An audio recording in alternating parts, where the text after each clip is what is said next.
नमस्ते मित्रों, जय हिंद। आज हम एक ऐसे विषय पर बात करने जा रहे हैं जो करोड़ों सरकारी कर्मचारियों और पेंशन भागियों की आशाओं, संघर्षों और भविष्य से जुड़ा हुआ। हाँ साथियों, 8वां वेतन आयोग 8th CPC। मैं किसी एक कर्मचारी की बात नहीं कर रहा, मैं उस करोड़ों मेहनतकश लोगों की बात कर रहा हूँ जिनके हाथों में देश की नींव मजबूत होती है। वो जवान जो सरहद पर खड़ा है, उसे यह पता नहीं है कि अगले पल गोलियां बरसेगी या बर्फ, पर उसे ये जरूर पता है उसके पीछे उसका देश चैन की नींद से सो रहा, क्योंकि वो जाग रहा है। लेकिन क्या उस जवान के परिवार को भी चैन की नींद मिलती है?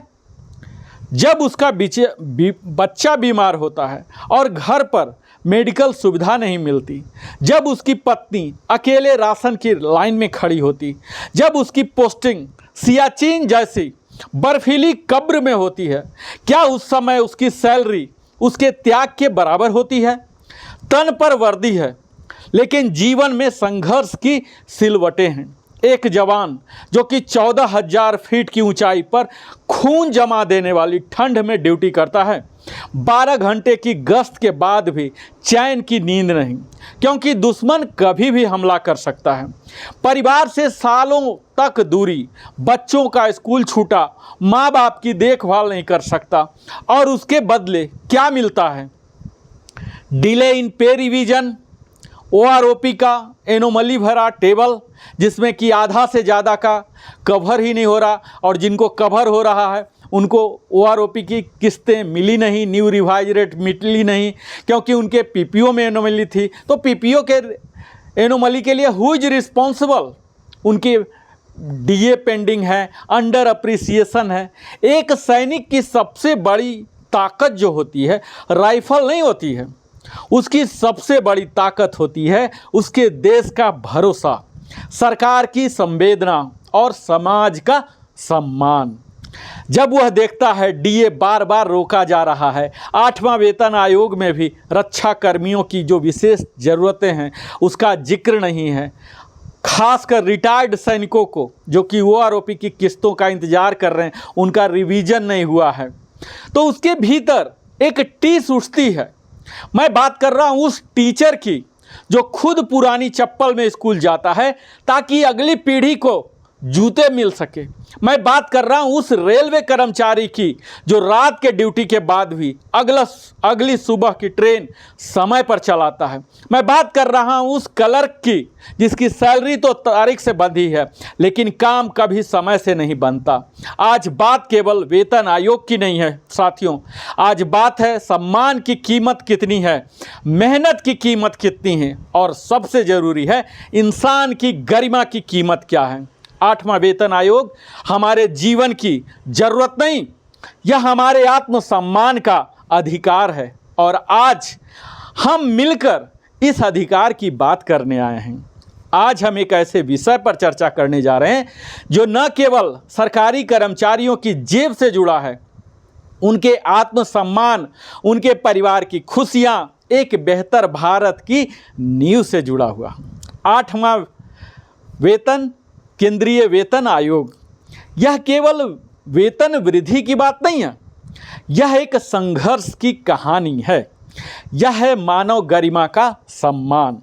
यहाँ 8वीं केंद्रीय वेतन आयोग 8th CPC से संबंधित जो नवीनतम अपडेट का विस्तार पूर्वक और गहराई से विश्लेषण के साथ मैं Narendra Kumar, wellness consultant, entrepreneur trainer, living happily में प्रस्तुत करने जा रहा हूं। अगर आपने अभी तक हमारे चैनल को सब्सक्राइब नहीं किया तो अवश्य ही सब्सक्राइब कर लें, लाइक कर लें, अपने सगे संबंधियों के साथ साझा करें, और कमेंट के में तो निश्चित है आप कुछ पूछ सकते हैं, बता सकते हैं। तो आइए जानते हैं कि आखिर 8 CPC के बारे में। तो यह CPC होता क्या है?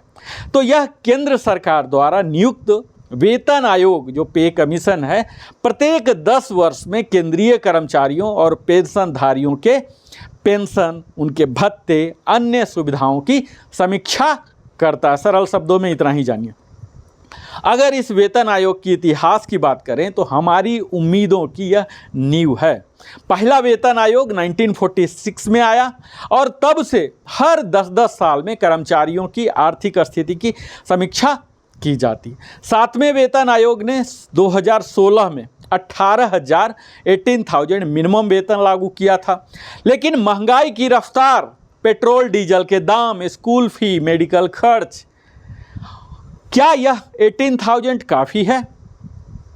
एक कर्मचारी की जेब खाली हो सकती है, लेकिन उसकी उम्मीदें कभी खाली नहीं होती। 8वीं वेतन आयोग इसी श्रृंखला का अगला कदम है, जो 7वें वेतन आयोग जो 2016 में लागू हुआ, उसके बाद कर्मचारियों के वित्तीय हितों की समीक्षा करेगा। तो इसका मुख्य उद्देश्य क्या है? तो कर्मचारियों की जीवन यापन लागत, जो कॉस्ट ऑफ लिविंग कहलाता है साथियों, इसके अनुसार वेतन में और पेंशन में बदलाव होगा, जिसमें महंगाई दर, आर्थिक वृद्धि और सारी सरकारी राजस्व को ध्यान में रखते हुए संतुलित वेतन प्रणाली, पेंशन और सेवानिवृत्त भत्तों में सुधार की जाती है। अब मैं बताऊं कि मैं मई में वीडियो बना रहा हूं, तो अभी तक का करंट स्टेटस क्या है, यानी कि अभी तक क्या हुआ। तो 8वें वेतन आयोग की घोषणा हुई, जिसे हम कह सकते हैं कि नई सुबह की यह पहली किरण है। हमने उम्मीद नहीं छोड़ी और सरकार ने हमारी आवाज़ सुनी।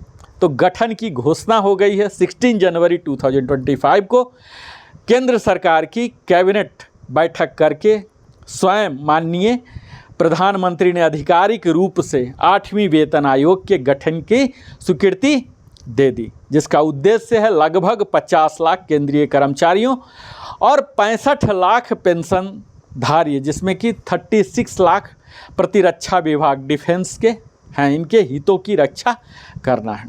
अगला टाइमलाइन है पदों की नियुक्ति प्रक्रिया।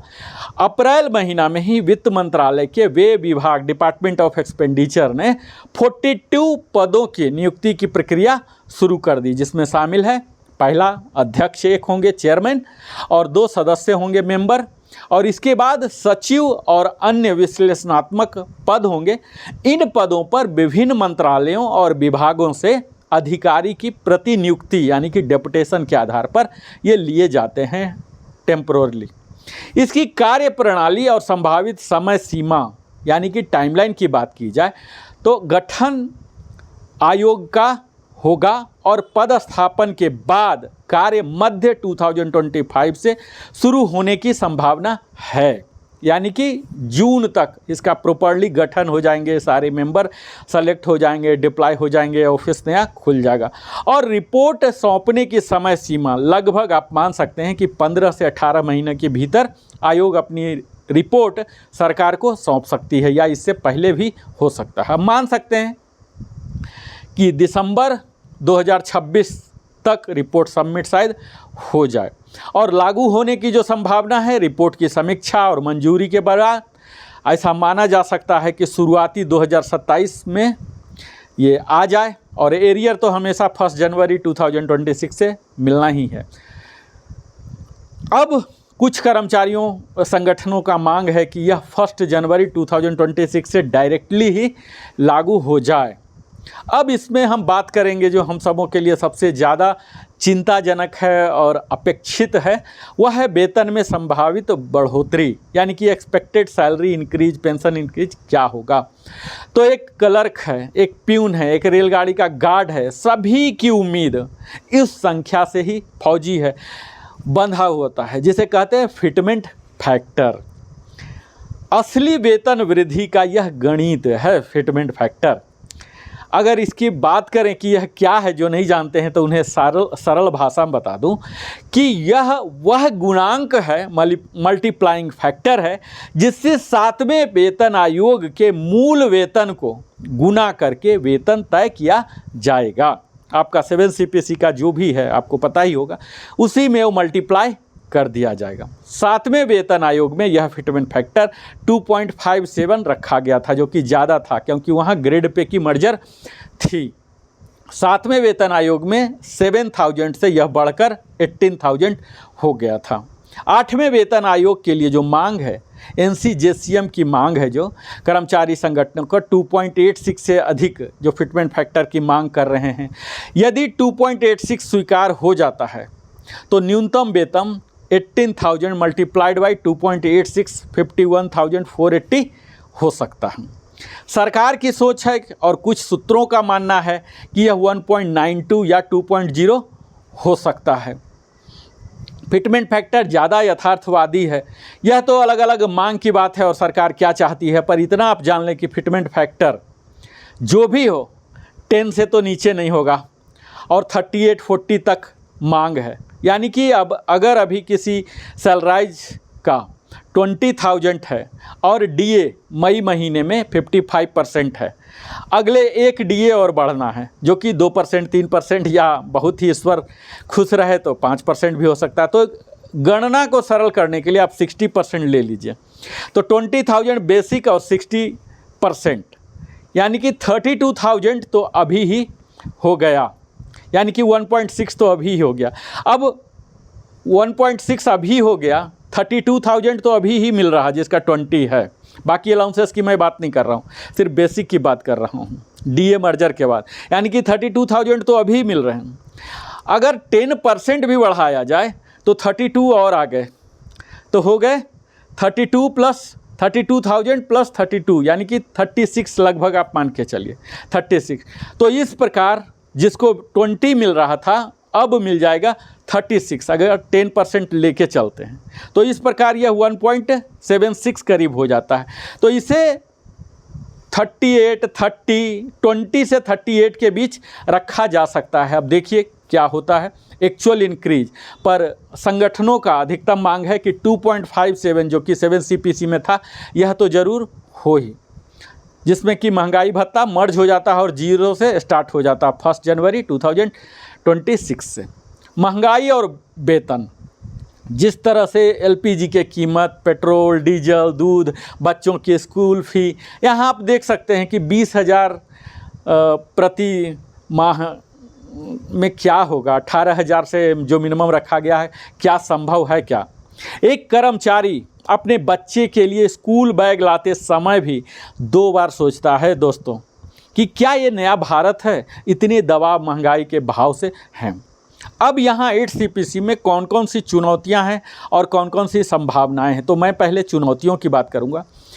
सबसे पहले यह जानिए कि 8 CPC के बाद सरकारी वित्तीय भार, जिसे फिस्कल बर्डन कहा जाता है, यह बढ़ जाएगा और चुनावी वर्ष के कारण अभी कई राज्य में चुनाव होने वाले हैं जैसे बिहार में, तो राजनीतिक निर्णयों की संभावनाएं हो सकती है, राजनीति पर आधारित भी हो सकती है, जिसके कारण क्या होता है राज्य सरकारों पर असर पड़ती है और दोहरी तलवार चलती है, क्योंकि राज्य सरकार भी लगभग इसी सेंट्रल CPC को मानते हैं और उन पर भी CPC का दबाव बढ़ जाता है। केंद्रीय वेतन आयोग की सिफारिशें हर राज्यों पर प्रभाव डालती है। अभी बिहार, उत्तर प्रदेश, झारखंड, उड़ीसा जैसे राज्यों में बड़ा ही दबाव आ जाता है इस CPC को लागू करना, क्योंकि उनके पास इतना रेवेन्यू नहीं होता है, लेकिन इससे कर्मचारियों की व्यापक उम्मीदें भी जुड़ी होती हैं। अब इसके सकारात्मक पहलू क्या हैं? तो कर्मचारियों की जो क्रय शक्ति है, परचेजिंग पावर, यह बढ़ जाएगी। घरेलू मांग, जिसे डोमेस्टिक डिमांड कहते हैं, इसमें वृद्धि हो जाएगी और जिस दोनों फैक्टर के कारण हमारी अर्थव्यवस्था को भी बल मिलेगा। और सबसे ज़्यादा महत्वपूर्ण चीज़ यह है कि कर्मचारी का मनोबल, जो मोरल है, वो बढ़ेगा। कर्मचारी का मनोबल और राष्ट्रीय उत्पादकता बढ़ता है। अच्छी सैलरी को आप कह सकते हैं कि उच्च मनोबल और बेहतर सेवा भी प्रदान होती है। कहा जाता है कि कर्मचारी खुश तो व्यवस्था मजबूत, चाहे वो रेलवे हो, रक्षा हो, डाक हो, बिजली हो, सब इन्हीं के हाथों में। उदाहरण आप ले लीजिए कि जो आदमी दिन रात देश चलाता है, क्या वो एक अच्छी सैलरी डिजर्व नहीं करता है? अब मैं बात करूंगा पेंशनधारियों के लिए क्या उम्मीदें हैं, आवाज़ है। इस उम्र के बाद भी उन्हें संघर्ष करना पड़ता है। पुराने पेंशनधारकों की बेसिक पेंशन में वृद्धि होगी, जो अभी 9,000 है। DA की नई गणना के आधार पर जोड़ा जाएगा। फैमिली पेंशन, जो डिसेबिलिटी पेंशन है, विकलांग पेंशन और विशेष स्पेशल पेंशन होते हैं, एक्स ग्रेसिया पेंशन होते हैं, ये सब की सुधार की उम्मीद है। खासकर बुजुर्ग पेंशन की जो बढ़ती दवाओं की कीमत है, उनके जीवन यापन में कठिनाई होती है। वो जिन्होंने देश को 30 साल दिए, आज 9,000 में कैसे जिंदा रहें। तो अब मैं बात करता हूँ नेक्स्ट स्टेप की कि आगे क्या होगा। तो अभी तक TOR, जिसे टर्म ऑफ रेफरेंस कहते हैं, ये रिलीज नहीं हुआ है।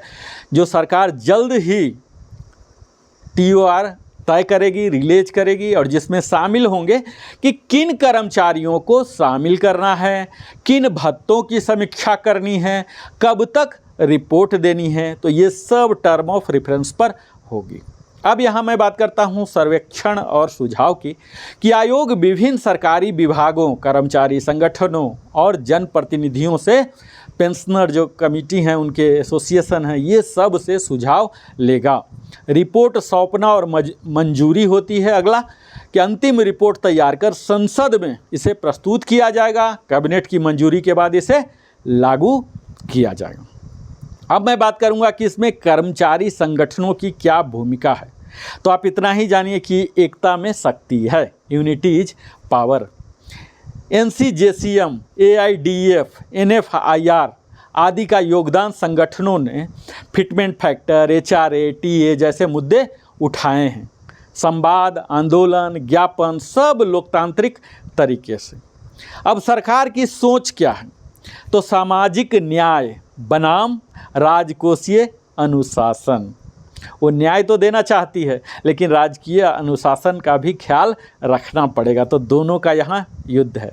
सरकार राजकोषीय घाटे को भी देखती है, लेकिन यदि खर्च उम्मीदों में निवेश हो तो वह व्यर्थ नहीं होता। यानी कि वेतन बढ़ाना, घरेलू खपत बढ़ाना, GDP को एक सहारा देना ही कहलाता है। हमारा आह्वान क्या है? तो हमारा यही है कि हम एकजुट रहें, धैर्य रखें और उससे भी ज़रूरी जागरूक रहें। सभी कर्मचारी संगठनों, नेताओं और जनता को एकजुट रहना होगा। चाहे वो सोशल मीडिया की बात हो या ज्ञापन हो या RTI हो, हर कानूनी माध्यम से समर्थन देना है। हमें धैर्य रखना होगा, लेकिन दबाव बनाए रखना जरूरी है। 8वें वेतन आयोग केंद्र सरकार के कर्मचारियों और पेंशनधारियों के लिए एक महत्वपूर्ण वित्तीय सुधार का अवसर है। यह न केवल वेतन वृद्धि का माध्यम बनेगा, बल्कि भविष्य के आर्थिक स्थायित्व के लिए भी मार्ग प्रशस्त करेगा। तो भाइयों, आज बात वेतन की नहीं है, लेकिन यह आत्मसम्मान की भी है। ये बात पैसे की नहीं, मानव मूल्य, ह्यूमन डिग्निटी की है।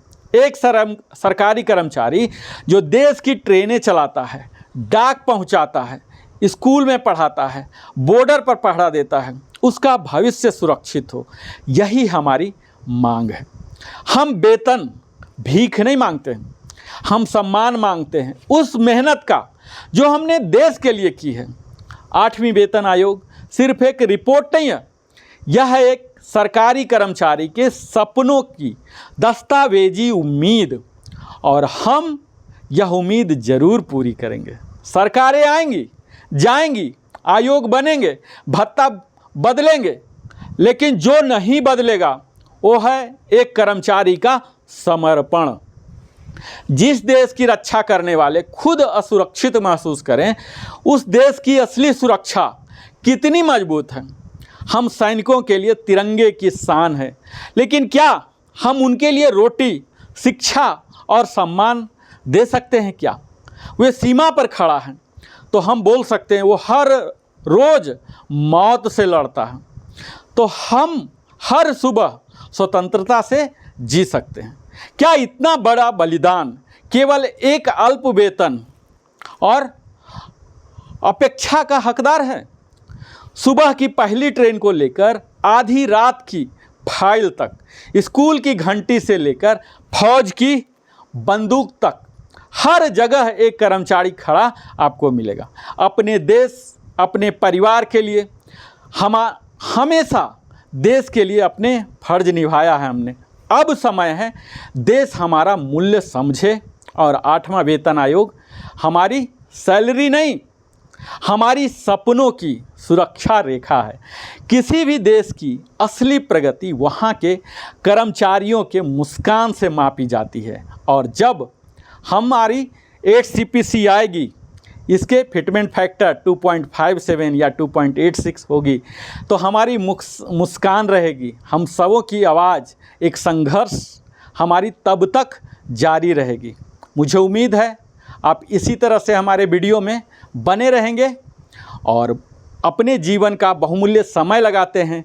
और अगर आपको लगा हो कि कुछ नई बात है और आपके वैल्यू कुछ ट्रांसफ़र किया हो, तो अवश्य ही अपने सगे संबंधियों के साथ भी साझा करें।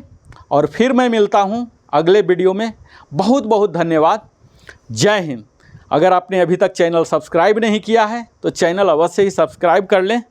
हम फिर मिलते हैं अगले वीडियो में। मैं अंतिम में यही कहूँगा कि हमें वेतन नहीं चाहिए, हमें वह इज्जत चाहिए जो एक ईमानदार सरकारी कर्मचारी को मिलना चाहिए। और अंत में यह याद रखिए मित्रों, हम थक सकते हैं, झुक नहीं सकते, हम रुक सकते हैं पर हार नहीं मान सकते, क्योंकि हम कर्मचारी हैं, हम फौजी हैं, हम देश की रीढ़ हैं। बहुत बहुत धन्यवाद। जय हिंद, वंदे मातरम। फिर मिलता हूँ अगले वीडियो में, इसी तरह से पावरफुल वीडियो लाऊंगा।